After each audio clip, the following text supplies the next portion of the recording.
Welcome to PCC Connection, a community affairs program exploring the unique interests of the citizens of Pueblo and Pueblo County. PCC Connection is produced by the students and staff of Pueblo Community College.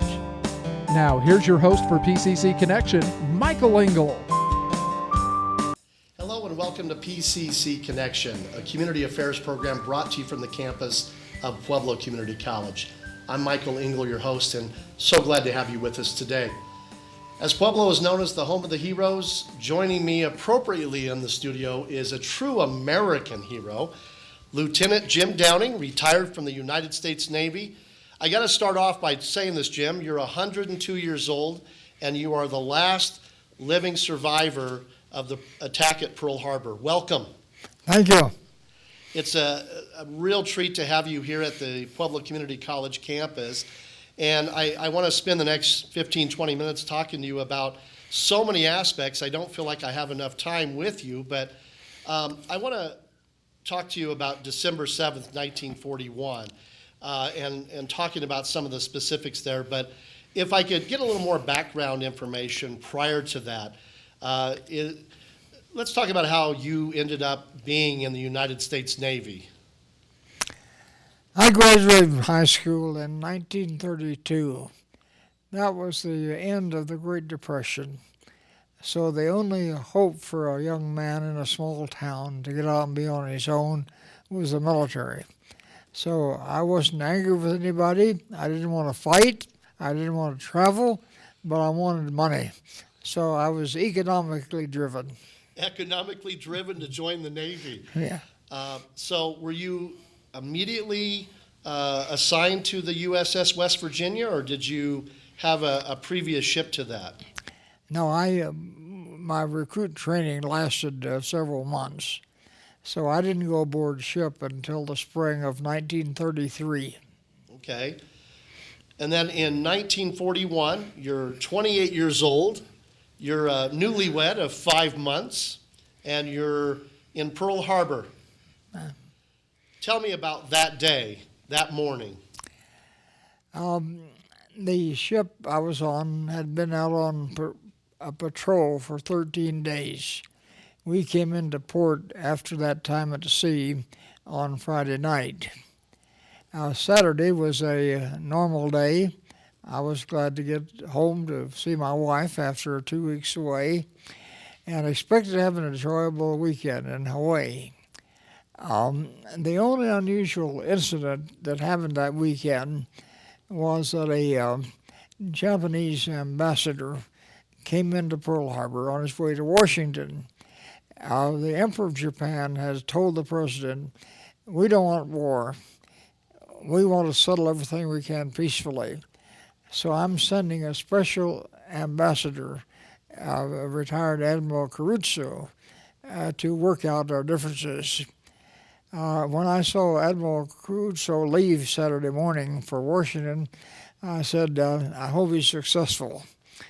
Now, that was the height of deceit, because he knew the fleet was just 200 miles off from us. He was already aware of what was happening. Sure. And it worked because we let down our barriers. Okay, well, see, nothing's going to happen right away, so we were disarmed for that. So I wasn't expecting war Sunday morning. It sounds like.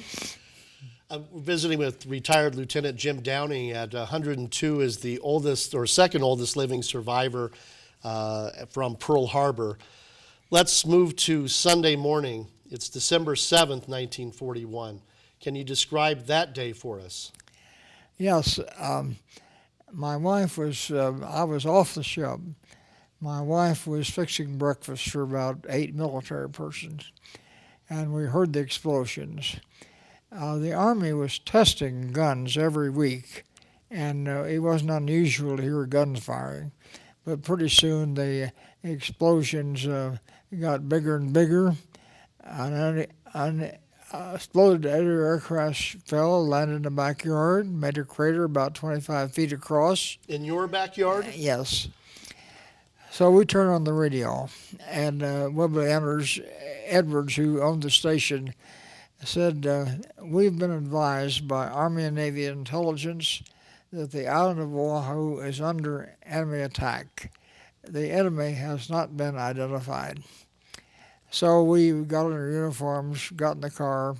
As we listened to the radio, he said the enemy has been identified as Japan. So we knew we were under attack. And so it took about 20 minutes to get out of the harbor. You were on the USS West Virginia, which was essentially tied up with all of the other battleships, am I correct, on what they call Battleship Row? Right. And so in front of you was the Arizona or behind you? Arizona behind us, the Oklahoma in front of us. Okay. So when you arrived down there on Battleship Row and saw the West Virginia, how was the West Virginia at that point? It took a little while to get from shore out to the ship, but the majority of the damage was done in the first 11 minutes of the attack. So when I saw my beautiful home of the past 9 years out there, it was sinking and on fire, and a pitiful sight. Now, the Pearl Harbor is a shallow harbor. We only had about 5 feet of water under us, so it set on the bottom, and then everything above the water line was on fire. Smoke everywhere? Yes. Every ship carried, every battleship, about 1 million gallons of fuel oil, and so that caught fire.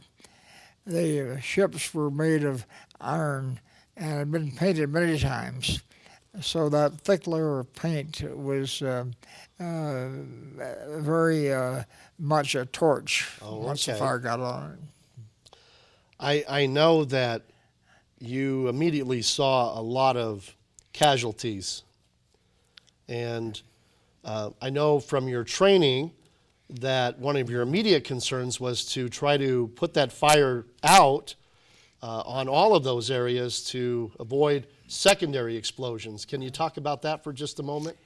Yes, well, the ship we were tied up next to was not damaged.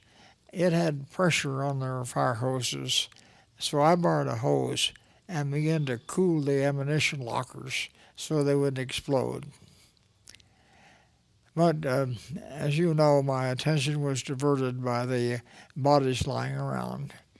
And so my activity early in the time there was to hold a fire hose in my left hand, and I went around examining the name tags of those who were fallen. We had fireproof cords and metal tags, so I began memorizing the names so I could notify their parents what had happened. I know later in the afternoon you went and visited a lot of those young men in the hospital. Yes, they had set up an emergency burn ward. There were probably hundreds that were burned that morning. So I went over to the suspension line where these burned cases were, and they were blind, most of them, hair burned off. But if they were able to talk, I took a notebook with me and I said, if you will give me your parents' address and dictate a small note, I'll take it to them. So I spent the afternoon taking letters from those men and sending them back to their families. You mentioned when we were talking off camera that despite their injuries, the extent of their burns and their condition, they were incredibly optimistic about their words. Hard to believe how optimistic, and they assured their parents, don't worry, I'm all right, everything's going to be okay. And I think they were aware that most of them would die that night, but that's the message they sent to their parents. You're watching a very special segment of PCC Connection, and we're visiting with retired Lieutenant Jim Downing, who is the second oldest living survivor from Pearl Harbor. He's has spent some time graciously here at our Pueblo Community College campus.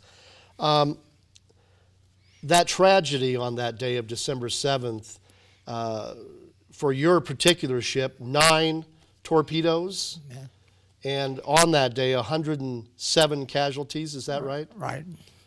Now, 70 of them were below decks. The one got trapped in the sinking. And I know that if we look at the totality of that, it's over 2,000 who died on that particular day. I want you to talk about your emotions as you ran through that day. From that initial point, I think you said you were surprised. Yes, this was the day before radar or satellites, and all we knew that was going on is what you could see with the naked eye. So, surprise.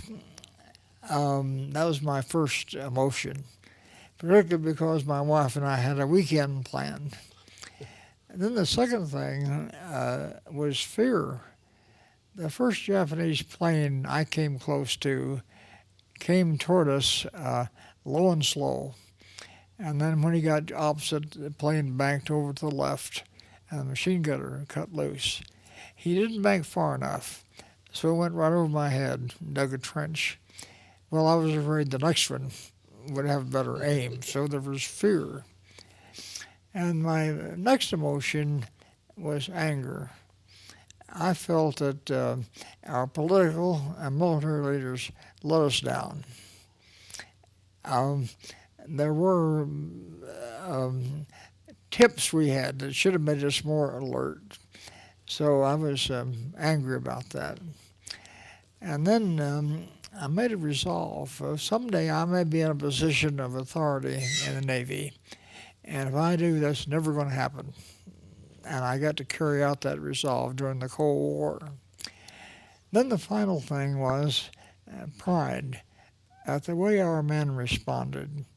Without leadership, without electricity, without weapons, it seemed like every man instinctively did the right thing, saw what needed to be done. And so I was proud of the way our folks responded that morning. We're visiting with Lieutenant Jim Downey, retired United States Navy and the second oldest living survivor from Pearl Harbor. We're going to take a short break, but when we come back, we want to hear a little bit more about that incredible day and, of course, your incredible life story. You're watching PCC Connection. We'll be right back. Don't go away.